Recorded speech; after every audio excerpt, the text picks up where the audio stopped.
or lease in the morning. Hello, my fellow garbage humans. Welcome to another edition of Breaking Badger News. I am your host, as always, your friendly neighborhood Simpsons kin, Max Darrett. Good to be with you all again.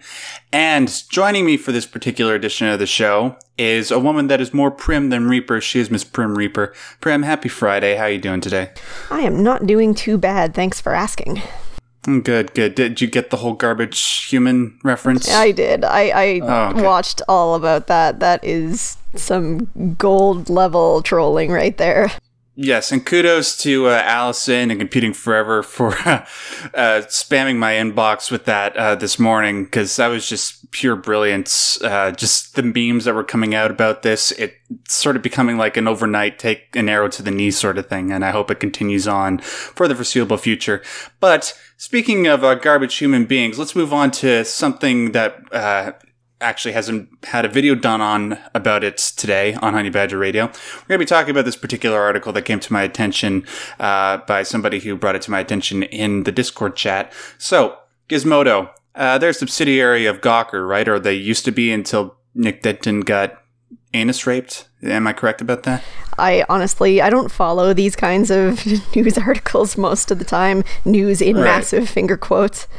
Yeah, neither do I. I don't read Gizmodo or Kotaku or anything like that. But besides the point, Gawker sucks, or did suck, and thank God they're gone. But anyways, the point is, there was this article that came out of Gizmodo by Libby, I think her name was, and she was telling about this particular incident regarding Facebook censoring people, which is something that normally would be associated with people that are anti-regressive, anti-leftist extremists sort of thing. But oddly enough, it seems like Facebook is actually upping their game, and they are censoring people that people like Pram and I, would normally be opposed to. Well, so equality. Yeah, I know, equality. How about that? So there's this woman named Phyllis Meehan. That's not me doxing her.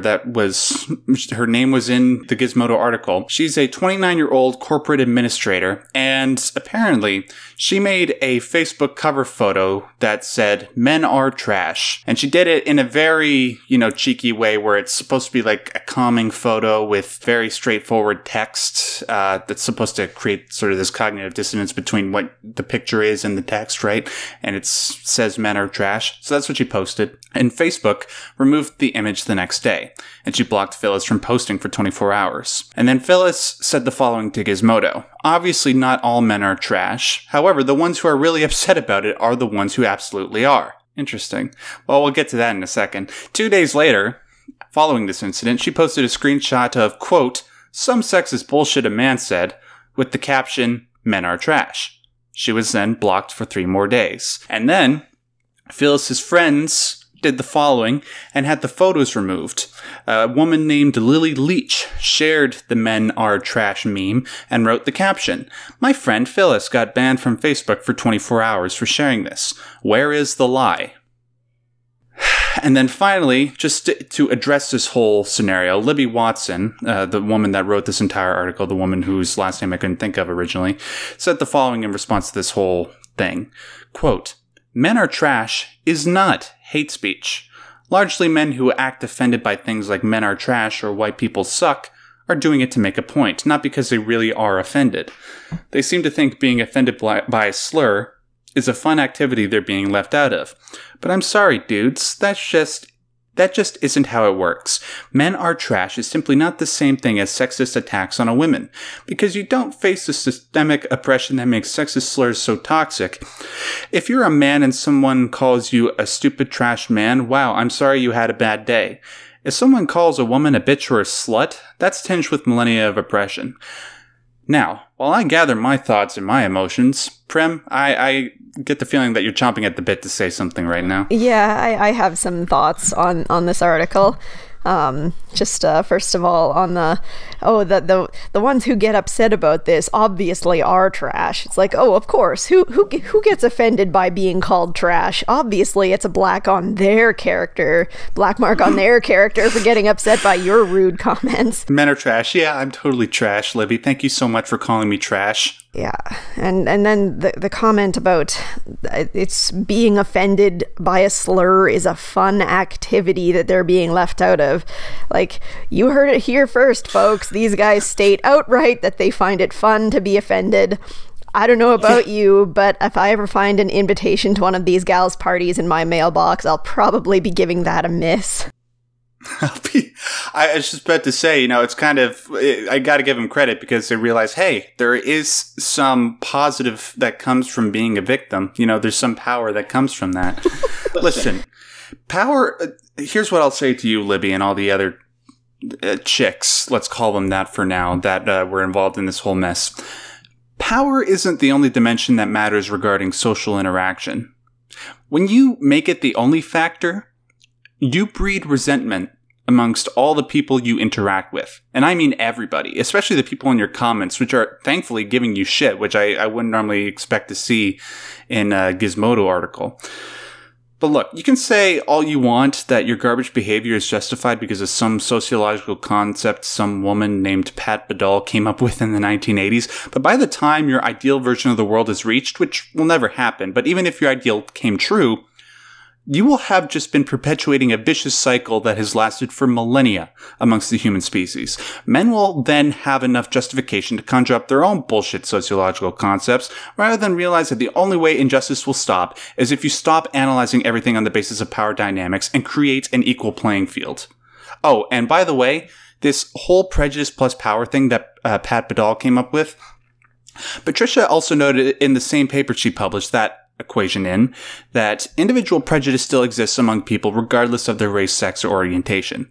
Yet somehow, excuse my language, vapid self-flating cunts like you choose to neglect that. Brim?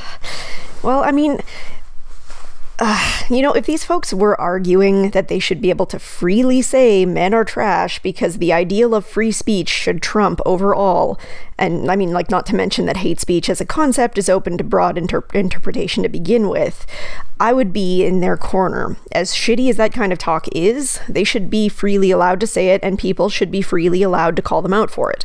But, like, they're not arguing that. They're arguing that this kind of talk against men should be totally fine, while similar sentiments towards marginalized groups should still be policed in the same way. And, like, you were already mentioning it, it's the same bullshit that racists use to justify their racism towards white people, because I'm allowed to do that because I'm part of the underclass, so I don't have the power required to be guilty of hate speech. But only in these kinds of circles do you have people saying objectively hateful things and then arguing that they're not being hateful. Yeah. Yeah, like you said, ideally what I would like to see happen is not to have her whole men is trash bullshit censored, but I just would want everybody to see that sort of thing out in the open so people can know that she's a complete idiot and or address her and try to prove her wrong, right? Yeah, well, I mean, like, at its core, this statement's only goal is to be hurtful to an entire group of people. It serves no other purpose. So, like, what you have here is a group of women arguing that they should be able to say it for what? To get their rocks off at men's expense? Like, what kind of equality of person would just argue for that kind of thing? And look, like, the people that this type of woman is opposed to, normally the most vociferous, salacious stuff that I see come from our side, which I condemn wholeheartedly, by the way, is stuff like that solely criticizes ideologies and political agendas. It doesn't actually go after people of a certain race. So, I mean, every so often you get somebody saying the Jews did it, which is stupid, obviously. But aside from that, I never see our side going after women or people of a certain ethnic background. I mean, like, there are some people that do that, and, like, I go out of my way to challenge them on that sort of thing as well, because generalization in either direction, I mean, it rarely leads to anything good. It just winds up simplifying the problem down, and you don't actually get any nuance out of it. So, but it is definitely more often that I see people talking this negative way about men and finding it to be perfectly okay because men have all the power and women have none, I guess. So why not be rude to people? Yeah, when she says millennia tinged to what was the exact quote that she said? If someone calls a woman a bitch or a slut, that's tinged with with millennia of oppression. Yeah, that sounds absolutely fantastic. You know, like, women being kept in the house is a certain form of discrimination, but I don't want to hear you bitch until you actually make the step forward. When you start getting drafted in wars, when you start taking on more dangerous jobs, that's when we'll have a discussion about millennia tinged with depression. Until then, I don't want to hear a fucking word out of your mouth. Well, exactly. Like, the way they behave, it's as though they were slaves while men were all standing around in their libraries smoking cigars, being like, oh, ho, ho, I beat my wife yesterday. I sure had a good time doing that. But it wasn't like that. Nobody had an easy time of it back then. It must be hard, you know, just being living in San Francisco and bitching about how hard it is to be a woman on your computer instead of being in Saudi Arabia, where every time that you go out in the sun in the desert, you have to be covered in a burqa where you're sweating and you're about to die of heat stroke. Exactly. Yeah.